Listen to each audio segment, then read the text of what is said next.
Ladies and gentlemen, boys and girls, welcome back to the channel. ఈ రోజు అయితే మన దగ్గర క్లాసిక్ 350 యొక్క బిగ్ డాడీ అయితే ఉంది. అదే మనకి రాయల్ ఎన్ఫీల్డ్ క్లాసిక్ 650 ట్విన్ అన్నమాట. సో ఆల్రెడీ మేము క్లాసిక్ 350 అనేది రైడ్ చేస్తున్నాం, చాలా రోజుల నుంచి ఓన్ చేస్తున్నాం. మేము క్లాసిక్ 650కి అప్గ్రేడ్ అవ్వచ్చా, అలాగే మనకి 650cc చాలా బైక్స్ ఉన్నాయి, అది కూడా రాయల్ ఎన్ఫీల్డ్ నుంచే. ఒకటి మనకు ఇంటర్సెప్టర్ 650, అలాగే బేర్ 650, అలాగే మనందరికీ చాలా ఫేవరెట్ బైక్ అయిన రాయల్ ఎన్ఫీల్డ్ కాంటినెంటల్ GT 650. ఈ బైక్స్ ని పక్కన పెట్టి ఈ బండిని ఎవరు తీసుకోవాలి, ఎవ్రీథింగ్ కూడా ఈ వీడియోలో మాట్లాడతాను. And firstly special thanks to SVR Motors Sujitra వాళ్ళైతే నాకు ఈ బైక్ ని రివ్యూ చేయడానికి అయితే ప్రొవైడ్ చేస్తారు. సో ప్రజెంట్ ఈ బైక్ అయితే మనకి టెస్ట్ రైడ్ కోసం అయితే లేదు. సో ఒకవేళ టెస్ట్ రైడ్ కోసం మనకి దొరికినట్టయితే డీటెయిల్ మీకు రైడ్ రివ్యూ కూడా చేసి చూపిస్తాను. అండ్ ఈ బైక్ లో ఇంజన్ ఏదైతే ఉంది కదా, విచ్ ఇస్ సేమ్ లైక్ మనకి GTలో ఇంటర్సెప్టర్ లో ఉన్న ఇంజనే. అండ్ పవర్ అండ్ టార్క్ కూడా మనకి సేమ్ అయితే ఉంటుంది. బట్ ఇక్కడ మన దగ్గర ఉన్న వేరియంట్ అయితే ఉంది కదా, which is like top and premium variant అనమాట, బ్లాక్ క్రోమ్ వేరియంట్. టోటల్ గా మనకి బ్లాక్ ఇంకా క్రోమ్ లో అయితే ఈ బండి లిటరల్ గా షైన్ అవుతుంది అనమాట. చూడడానికి ఒక ప్రీమియం బల్కి లైక్ మనకు ఒక క్లాసిక్ అలాగే క్రూజర్ బైక్ లాంటి లుక్ అయితే ఈ బైక్ లో ఉంటుంది. సో ఈ బైక్ గురించి ఎవ్రీథింగ్ ఈ వీడియోలో మాట్లాడుకుందాం.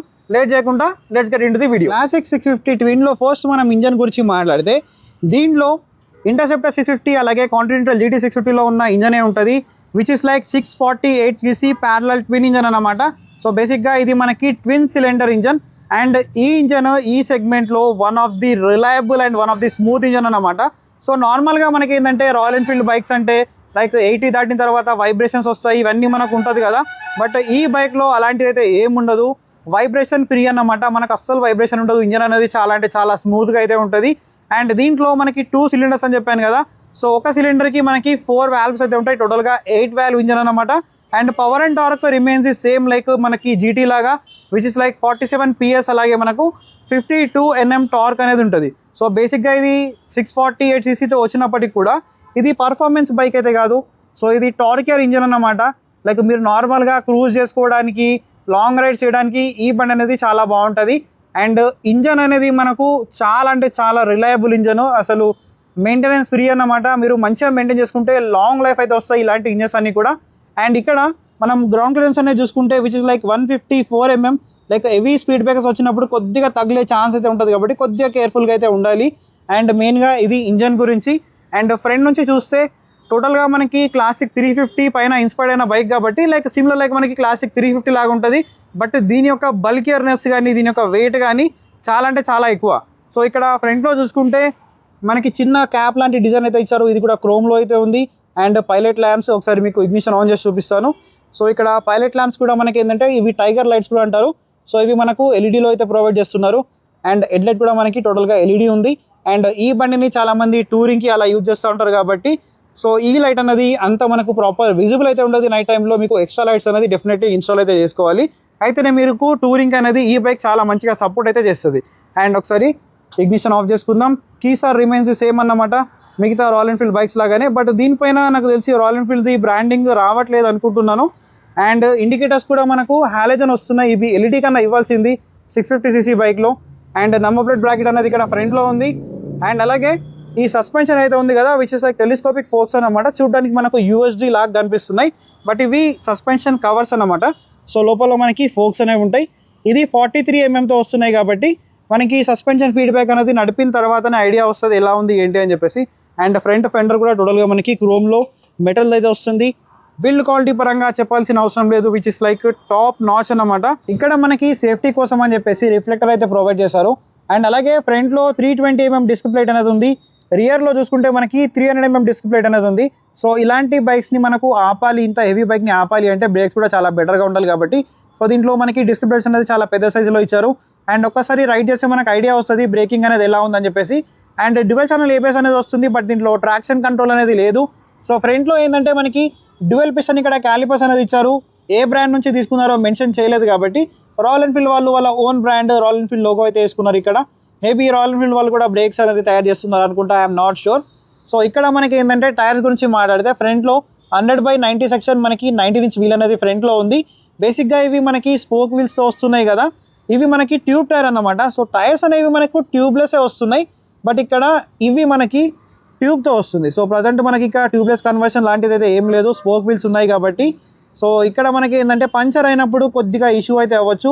సో ఫస్ట్లీ ఈ బైక్ పర్చేజ్ చేసిన తర్వాత ప్రతి ఒక్కరు చేయాల్సిన పని ఏంటంటే ఈ బండిని ట్యూబ్లెస్కి కన్వర్ట్ చేసుకోవడం, లేదంటే చాలా పెద్ద ఇష్యూ అవ్వచ్చు. ఎందుకంటే ఆల్మోస్ట్ ఇది మనకి 243 kgs వెయిట్ అనేది ఉంటుంది, which is like too heavy అన్నమాట. సో నాలాంటి వాళ్ళు లిటరల్గా అసలు ఈ బండిని ఉన్న ప్లేస్ నుంచి లేపడమే చాలా ఎక్కువ. ఈ బండిని నడపడానికి కూడా మంచి పర్సనాలిటీ అయితే కావాలి.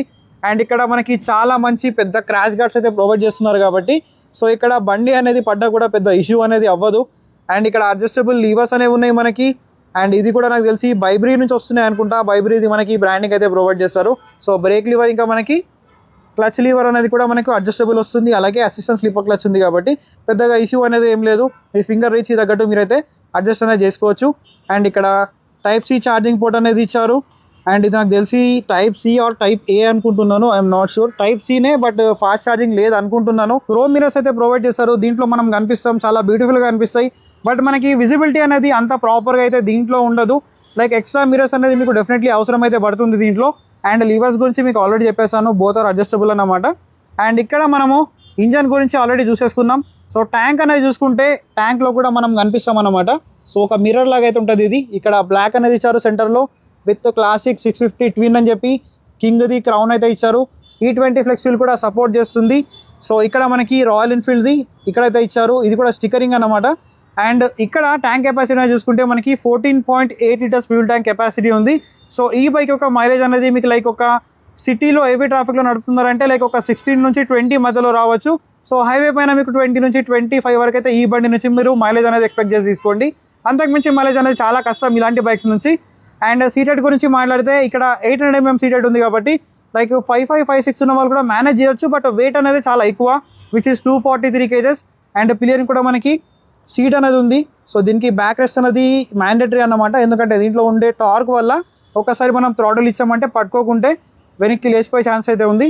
అండ్ ఇక్కడ మనకి హోల్డ్ చేయడానికి లేకపోతే ఏమన్నా టై చేయడానికి కూడా ఈ మనకు గ్రాబ్ హ్యాండిల్స్ ఇచ్చారు కాబట్టి which is a very good touch.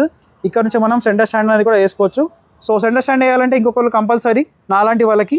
And rear నుంచి చూసుకుంటే యాజ్ ఇట్ ఈస్ మనకి క్లాసిక్ 350 లానే ఉంటుంది, బట్ ఇది చాలా బల్కియర్గా అనిపిస్తుంది, మీరు చూడొచ్చు. అండ్ ఈ మనకి ట్విన్ ఎగ్జాస్ట్ వల్ల దీని యొక్క లుక్ అనేది రియర్ నుంచి చూడడానికి చాలా అంటే చాలా బాగుంటుంది. అండ్ సౌండ్ కూడా వినడానికి చాలా బాగుంటుంది. అండ్ ఇక్కడ మనం రియర్లో చూసుకుంటే 300 mm డిస్క్ ప్లేట్ ఉంది. అది మనకి డ్యూయల్ పిస్టన్ క్యాలిపర్స్తో పాటు రాయల్ ఎన్ఫీల్డ్ బ్రాండింగ్ అనేది ఉంది. అలాగే ఇక్కడ ట్విన్ షాక్స్ అనేవి ఉన్నాయి. ఇలాంటి మోటార్ సైకిల్స్లో మనకి మోనో షాక్ అనేది ఉండదు. బేసిక్గా ఇది పర్ఫార్మెన్స్ మోటార్ సైకిల్ కాదు కాబట్టి హెవీ లోడ్ క్యారీ చేయాలి, మనకు మంచి సస్పెన్షన్ ఫీడ్బ్యాక్ ఇవ్వాలి కాబట్టి దీనిలో ట్విన్ షాక్స్ అనేది యూజ్ చేస్తారు. అది కూడా ప్రీలోడ్ అడ్జస్ట్మెంట్తో పాటు వస్తుంది కాబట్టి ఇక్కడ నుంచి మనం ప్రీలోడ్ అనేది చేసుకోవచ్చు. అండ్ బ్రేకింగ్ గురించి అయిపోయింది. సో రియర్లో మనకి 140 సెక్షన్ టైర్ వస్తుంది, 70 మనకి 18 ఇంచ్ వీల్ అన్నమాట. రియర్లో మనకు రేడియల్ టైర్ అనేది వస్తుంది కాబట్టి సో లైట్గా మనం లీన్ చేసినప్పుడు కొద్దిగా గ్రిప్ అనేది మనకు మంచిగా సపోర్ట్ చేస్తుంది. టైర్స్ కూడా MRF నుంచి టైర్స్ అయితే వస్తున్నాయి, బోత్ ఆర్ మనకి ట్యూబ్ టైర్స్. సెంటర్ స్టాండ్ ఉంది, అలాగే side engine cut off sensor అయితే ఉంది. సో ఇలాంటి బైక్స్లో మనకి సెంటర్ స్టాండ్ అనేది చాలా అవసరం పడుతుంది, ఎందుకంటే చాలా మందిని బైక్స్ తీసుకొని టూరింగ్ కూడా యూజ్ చేస్తూ ఉంటారు కాబట్టి ఇన్ కేస్ ఆఫ్ పంచర్ అయితే కనుక మనకి చాలా ఇష్యూ అవుతుంది కాబట్టి సెంటర్ స్టాండ్ ఉంది, ఎటువంటి ఇష్యూ అనేది లేదు. ఇక్కడ మనకి క్లాసిక్ 650 ట్విన్ది బ్రాండింగ్ అయితే ఇచ్చారు. అండ్ ఇది మనకి మెటల్, టోటల్గా మెటల్ వస్తుంది. అండ్ ట్యాంక్ గురించి మీకు ఆల్రెడీ చెప్పేశాను. అండ్ ఇక్కడ ఎవ్రీథింగ్ ఈస్ లైక్ మనకి క్రోమ్ అన్నమాట. లైక్ ఇది కూడా మనకి క్రోమ్లో అయితే ప్రొవైడ్ చేస్తున్నారు. స్విచెస్ క్వాలిటీ అయితే చాలా అంటే చాలా ప్రీమియంగా ఉంది. అండ్ యాజ్ ఇట్ ఈస్ మనకి మిగతా బైక్స్ లాగానే ఉన్నాయి, బట్ ఇక్కడ ఇది క్రోమ్ అనేది యాడ్ అయిందనమాట. ఇది నాకు తెలిసి మెటల్ది, సో ఇది ఫైబర్ అయితే కాదు. అండ్ సెంటర్లో చాలా పెద్దగా మనకి రాయల్ ఎన్ఫీల్డ్ అని చెప్పేసి వస్తుంది. స్విచెస్ ఆర్ 2 ప్రీమియంకి రాయల్ ఎన్ఫీల్డ్ది బ్రాండింగ్ వస్తుంది కాబట్టి మీరు ఎక్కువసేపు ఇలా నార్మల్గా వితౌట్ గ్లౌస్ రైడ్ చేస్తే కనుక రాయల్ ఎన్ఫీల్డ్ వాళ్ళు మనకి ఇక్కడ టాటూ అయితే ఇస్తారనమాట. సో మంచి రైడింగ్ గ్లౌస్లో మీరైతే ఇన్వెస్ట్మెంట్ అనేది చేయాలి. అండ్ బారెంట్స్ కూడా ఉన్నాయి. సో నాకు తెలిసి మెటలే అనుకుంటున్నాను, బట్ చాలా చిన్నగా అయితే ఇచ్చారు. అండ్ ఇక్కడ మనం మీటర్ కన్సోల్ అనేది చూసుకుంటే చాలా బేసిక్గా అయితే ఉంటుంది, బట్ ఇక్కడ సైజ్ అనేది చూడండి, ఒక ఎలిఫెంట్ హెడ్ లాగా అయితే ఉంది, అంత పెద్ద సైజ్ అయితే ఉంది ఇది. సో నా హ్యాండ్ చూడండి అండ్ ఈ సైజు అయితే చూడండి. సో ఎలిఫెంట్ హెడ్ లాగా అయితే కనిపిస్తుంది నాకు లిటరల్గా. అండ్ ignition ఆన్ చేసుకుందాం. సో ఇక్కడ అనలాగ్లో మనకు స్పీడ్ ఉంది, న్యూట్రల్ లైట్, అలాగే ఇక్కడ కావాల్సిన ఇండికేషన్స్ అన్ని కూడా కింద అయితే ప్రొవైడ్ చేస్తారు. అండ్ అలాగే మనకి ట్రిపర్ డాష్ అనేది దీని లోపలే మనకు ఇన్బిల్ట్ అయితే ఇచ్చారు. దీనిలో మనకి నావిగేషన్ లాంటిది వస్తుంది, అలాగే టైం కూడా అయితే ఉందన్నమాట. అండ్ ఇక్కడ మనకి ఇక్కడ పైన ఫ్యూల్ మీటర్ అనేది ఉంది, అలాగే trip details, gear position indicator అనేది మనకు మిగతా బైక్స్లో వస్తుంది, బట్ 350cc రిమూవ్ అయితే చేశారు. అండ్ ఇక్కడ మిగతా ఇన్ఫర్మేషన్ మనం దీనిలో చూడాలి అని అంటే ఇక్కడ మనకు ఇన్ఫర్మేషన్ బటన్ అనేది ఉంటుంది.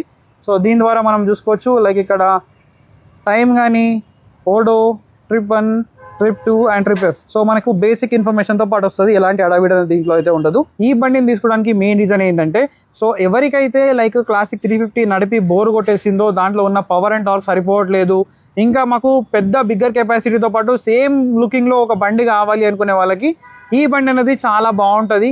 సో బేసిక్గా 350లో ఉన్న పవర్ అనేది చాలా మందికి సరిపోదు, ఎందుకంటే చాలామంది లాంగ్ రైడ్స్ వెళ్తూ ఉంటారు. దాంట్లో మనకి 349cc ఇంజన్ ఉంటుంది. సో 20 bhp పవర్, అలాగే 27 Nm టార్క్ అనేది ఉంటుంది. బట్ దీంట్లో మనకి ఇది ప్యారలల్ ట్విన్ ఇంజన్, అలాగే దీంట్లో ఉన్న పవర్ అండ్ టార్క్ అనేది డబుల్ త్రిబుల్ అమౌంట్ ఉంటుంది అన్నమాట. లైక్ 47 PS పవర్, అలాగే మనకు 52 Nm టార్క్, అలాగే ప్యారలల్ ట్విన్ ఇంజన్ కాబట్టి సో 350తో కంపేర్ చేసుకుంటే దీంట్లో వైబ్రేషన్స్ అయితే చాలా అంటే చాలా మినిమల్గా ఉంటాయి, అసలు నోటిసబుల్ వైబ్రేషన్స్ కూడా ఉండవు. అండ్ టాప్ స్పీడ్ చాలా ఎక్కువ, టార్క్ ఎక్కువ, పవర్ ఎక్కువ, కాబట్టి లిటల్గా చాలా బాగుంటుంది. బట్ ఒక్కటి కొనే ముందు ఈ బండిని మీరు టెస్ట్ రైడ్ చేయండి, ఎందుకంటే దీని వెయిట్ మనకి 243 kgs వెయిట్ అనేది ఉంటుంది, విచ్ ఇస్ టూ హెవీ అన్నమాట. అలాగే 648cc ఇంజన్ ఉంది కాబట్టి మనకు హీటింగ్ ఇష్యూస్ కూడా చాలా ఎక్కువ ఉంటాయి, ఒక్కసారి అది మీరు చూసుకోవాలి. అలాగే మెయిన్గా దీంట్లో మనకి టైర్స్ అనేది ట్యూబ్లెస్ వస్తున్నాయి, బట్ ఇవి స్పోక్ వీల్స్ కాబట్టి బేసిక్గా ఇవి ట్యూబ్ అని చెప్పొచ్చు మనం. పంచర్ అయితే మాత్రం చాలా పెద్ద ఇష్యూ అయితే అవ్వచ్చు. సో ఒకసారి మీరు చూసుకోవాలి. సో మీ ఫ్రెండ్స్ దగ్గర కానీ, ఫ్యామిలీ మెంబర్స్ దగ్గర ఎవరి దగ్గర ఈ బండి ఉంటే ఒక్కసారి టెస్ట్ రైడ్ చేసి చూడండి. ఒక 1 డే మీరు యూజ్ చేసిన తర్వాత మీకు అంతా ఓకే అనిపిస్తే మాత్రమే ఈ బండికి మీరు రావచ్చు అన్నమాట.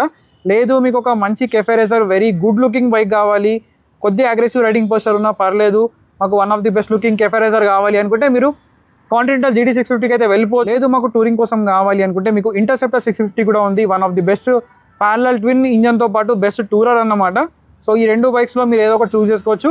అండ్ ఈ బైక్కి కూడా సపరేట్ ఫ్యాన్ బేస్ అనేది ఉంటుంది. సో బేసిక్గా అందరు కూడా పర్చేస్ చేయరు, ఎవరికైతే ఆ కల్ట్ క్లాసిక్ లుక్ అవన్నీ ఇష్టం ఉంటుంది కదా, వాళ్ళు మాత్రమే ఈ బండికి వస్తారన్నమాట. సో ఓవరాల్గా ఇది ఈ బండి గురించి. ఈ బండి పైన మీ ఒపీనియన్ ఏంటి, let me know in the comment section. And ఇలాంటి వీడియోస్ ఇంకా మన ఛానల్లో చూడాలి అనుకుంటే ఛానల్కి సబ్స్క్రైబ్ చేసుకోండి. I will see you on another video. Until then, take care, keep loving, keep supporting. Signing off, your Moto Boy VK.